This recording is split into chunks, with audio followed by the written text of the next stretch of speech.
Thank you, everyone. Thank you, Brother Wilfredo. My name is Daoud. I am an American citizen. I am an emergency medicine physician in Central Florida. Like Mr. Wilfredo mentioned, I went to the Conscience Flotilla sailing from Otranto, Italy at 5 p.m.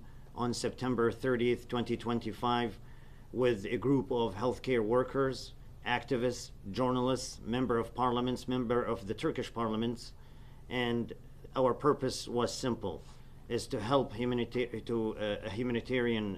efforts to Gaza, bring medications, and also shed the light about the disaster that is happening in Gaza. I went to Gaza in 2024 and I witnessed horror stories over there, things that are unimaginable, things that will stay with you forever. I remember seeing kids in front of me and cherry picking which one to live and which one to die. Something that you would never want to do in your life, you would never want to witness in your life.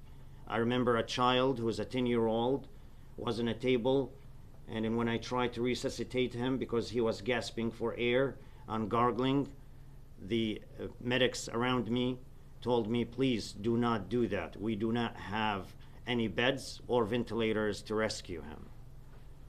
Unfortunately, I went out of the door, and as an American, we're all have these values that we need to help everyone. I went back one more time and I started doing CPR, and I refused what they told me. While I'm doing CPR, they told me, please do not do CPR. He is going to die anyways. We do not have beds. We do not have ventilators to rescue him. And unfortunately, that child who's 10 years of age have died. Same thing with an angel that was left on the counter and right next to the left of me while I was doing CPR and resuscitating other children, and during a mass casualty over there, another mass casualty that usually happens twice a day. And when I was there, it was Ramadan, which is the holy month for the Palestinians and for the Gazans, for the Muslim people.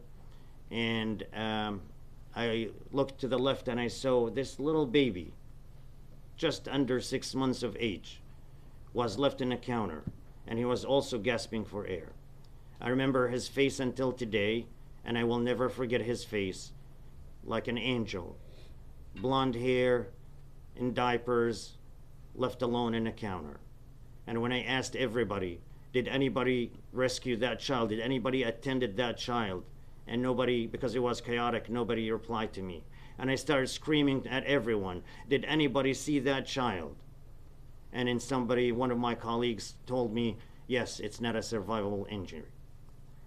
So I went over there and I looked at his beautiful face with his mushed head, and then also with all of the bruises on his head, and I just held his hand. And I looked at him. What did this child do to the humanity? What did he do to deserve that? And then he was left alone in the ER by himself, not even attended by medics or anyone or doctors, was left in a countertop for him to die by himself without even his family around him. I want everybody to just close your eyes and just pretend that this child is yours. I want every single American to listen to me and hear this story and pretend that this is your child. What makes our children better than other children? What makes our family better than other families? What makes us as Americans better than the Gazans or anybody or any part of the world? Our moral values necessitate that we need to act. Our silence is killing Gazans. And that was in 2024 when I was there. Minimal supplies, no ventilators, no beds, no even medications to help simple medical conditions like scabies or head lice that have devastated all of them. 35,000 people were inside that hospital living and were scared for their lives. And they were living over there, living in the ER, cooking in the ER, doing all what they can to survive. And towards the end, I started knowing all of them. And I was helping people while I'm doing all of that. So I asked myself, should I go again or what? And I decided to go again one more time this year. But then I realized that, what am I going to? I'm going to an area that has no supplies, an area that has been besieged for 2 years. Genocide is happening over there. And in the middle of the silence of the entire world, looking at them like they're looking at a movie, a true apocalypse over there. A Halloween, if you want to call it a Halloween, it's a true Halloween. One time I opened a bag looking for survivals, and all what I found is just limbs, arms, legs, intestines.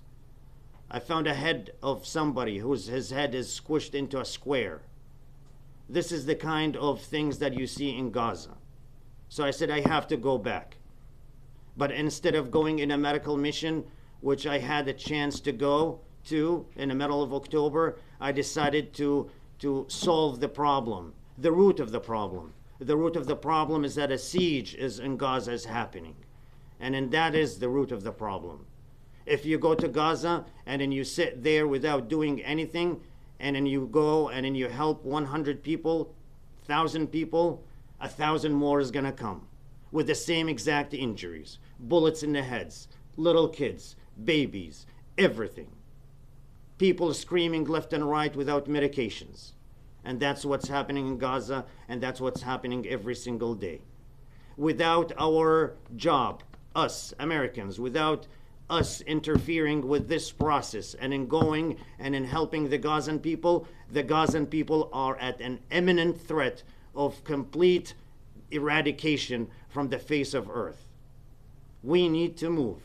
So I decided to go on the flotilla instead, because I knew that the problem can be solved by breaking the siege in Gaza and in helping the humanitarian efforts over there by bringing the world's attention to this problem. And that's why we went there as healthcare workers from the United States, from Italy, from Belgium, from Denmark, from all over the place. We went there so that we can break the siege and tell the people that there is a deliberate targeting of the healthcare workers. We went with journalists also from all over the world for the same exact purpose, deliberate targeting of the journalists inside Gaza, in order to prevent the truth from being spread all over the world, that there is a genocide is happening there. And that's what the Israeli government is doing. So we went in the flotilla. We went in a flotilla on September 30th. However, the Israeli government intercepted us on October 8th, 2025, in the international water, illegally intercepted us and kidnapped us. They took us to Ashdod, Haifa. They came in with helicopters, 2 helicopters. They went all over the boat, and then we knew that they're coming, and then the sirens and the ship went on. So we actually sat in an area that we've been trained to go on to prevent and minimize any casualties that could happen, because this genocidal regime is ruthless. And we were worried that some of us will die. And every single one on that ship was ready to die in this honorable death in order to save a life. If you save one life, it's like saving the entire world. And that's why we went. On that ship, the soldiers descended down. They pointed their laser guns at us, and then they took control of the ship. They separated some of my comrades, and they separated the co-founder, Huwaida Araf, and they put her in one room while all of us went to a separate room. And then they, again, with their guns, they were, forcing us to really stay calm and then stay silent for almost 7 hours. We went from the international waters all the way to Ashdod port in Haifa. They took all of our gears, they took all of our cell phones, all of our equipments, and then they took us and then they escorted us one by one to the port.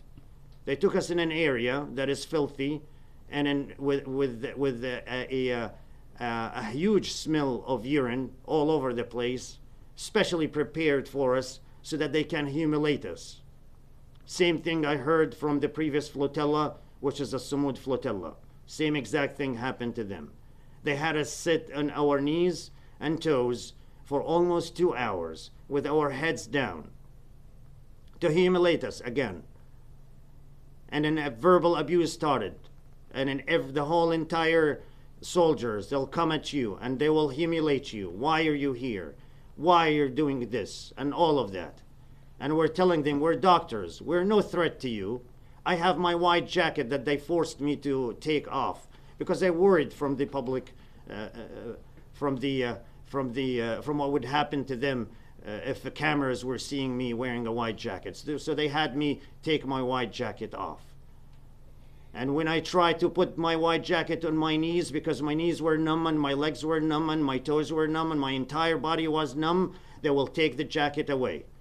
And then when I tried to lean on my bag, they would do the same exact thing. Utter humiliation. And they'll bring a little band, a wristband that they cut off from one of my comrades that is written on it, Free Palestine, and they put it in front of me. And they told me, do you want this? And I wouldn't say anything because I know that these people are ruthless. And they'll tell me, you're a doctor. Where are you from? And where's your heritage? And do you speak Arabic? And all of that because I looked Arabic. And then they'll come to me and I will tell me, do you know Hussam Abu Safiya? Hussam Abu Safiya is a famous prisoner, a pediatrician who spent months and years in prison without any charges just because he's a Palestinian doctor. And that's what this genocidal regime is doing. Insinuating that my fate will be like his. And I'm not going to lie to any of you. I was scared. I was scared for my life. And then I felt what every single Palestinian has been feeling over there. Complete loss of control. Loss of any kind of, feelings that you will survive this. And I felt that I'm going to die or go to prison for an unknown amount of time. They had us stand up after a couple of hours. We were disoriented. And then before that, they also asked us to say, I love Israel. And then spit on that band that I forgot to mention to you that. And then when we refused, they will zip tie you and then they will take us into solitary confinement, which happened to 2 of my comrades. So this is the kind of abuse that these people have. They took us after that and they had us stand up into a line. I was disoriented. I was moving left and right because of the 2 hours that I spent on the ground with my head down. We weren't able to walk. And I was praying to God that, to take me out of this misery in any shape or form so that I can survive this, because I thought that I'm going to die right there. And then when I stood up and walked inside the port, they took all of our belongings, anything that is written on it, Free Palestine. They'll mock us and they'll say, it's Israel, it's not Palestine. They'll throw it in the trash. They took everything I have and almost they threw it in the trash. And then they escorted us inside the port with our heads down, with their hands on their necks, and my neck specifically, so that they can treat us like terrorists and criminals. And when I asked one of the officers over there, I am a physician. We are here in a humanitarian aid. We're no threat to you. Why are you doing that? And none of my comrades had a similar experience with their hands on my neck. And you know what she told me? She told me, because you're not white and they're white. This is the kind of racist regime they have over there in Israel.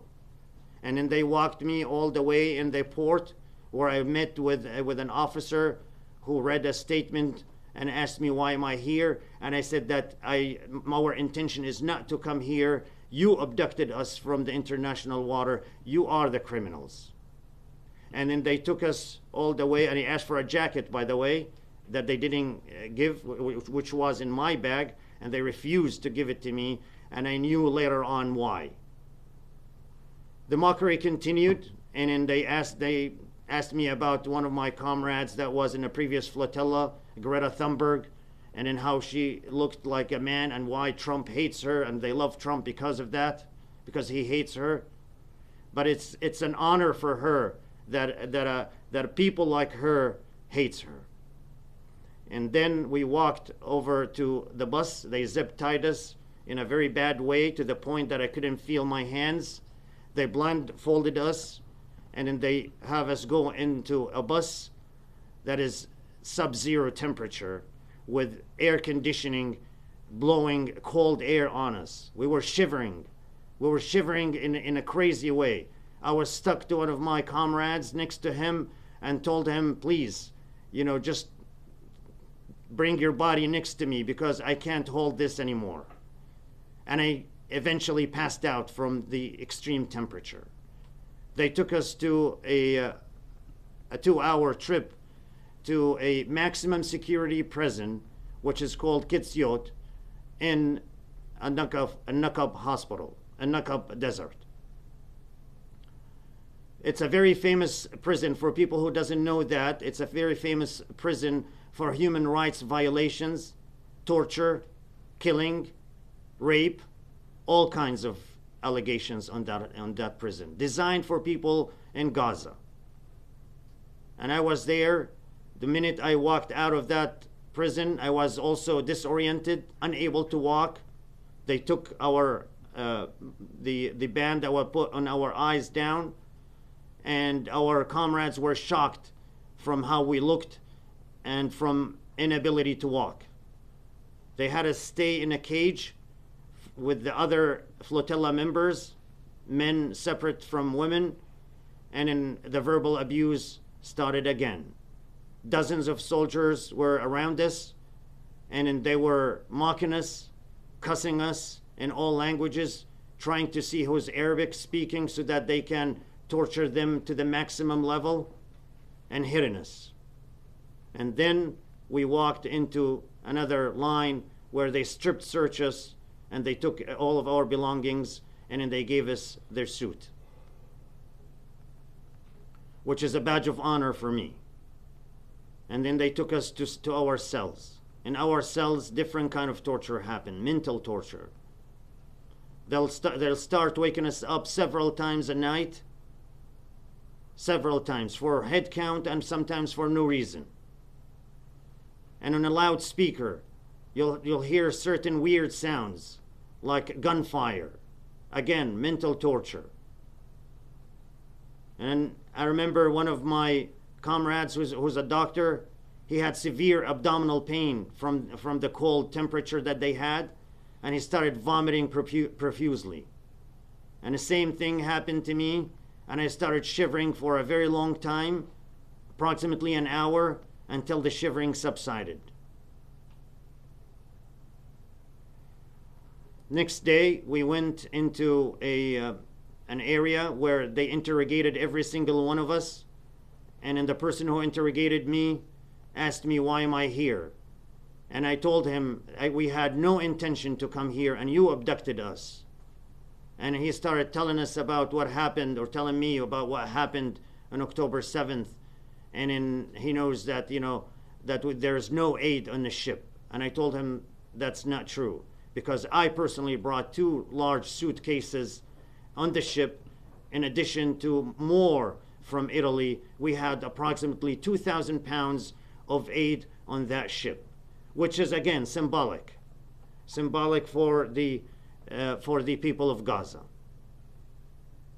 The amount of torture that we had is nothing compared to what the Palestinians are enduring every single day. Us as Americans, we have to act on this. We have to do whatever we can to prevent this. If us, the citizens of the United States, are enduring this, imagine what happens to the Palestinians in their prison. There are 11,000 Palestinians who are held captive without any allegations, without any legal or any kind of, reason to be in that prison. And some of them are children, and a lot of them are women as well. I ask every American to call your representative. to do whatever you can so that we can free these prisoners. We even have a prisoner who's an American citizen, Muhammad Ibrahim. He's from Florida. And he's 16 years old, and he's still there. I ask you to call all of your representatives so that we can bring Muhammad Ibrahim home. This is some of the things that happened to me, and there are a lot more. The prison was filthy. We didn't have water. We didn't have toilet paper. We used to go and bring water in our hands and then to clean ourselves. And when we ask about toilet paper, some of my comrades were taken into solitary confinement. This is the kind of treatment you get over there. Very filthy prison, and then there is no hope for you over there until, thank God, we came home.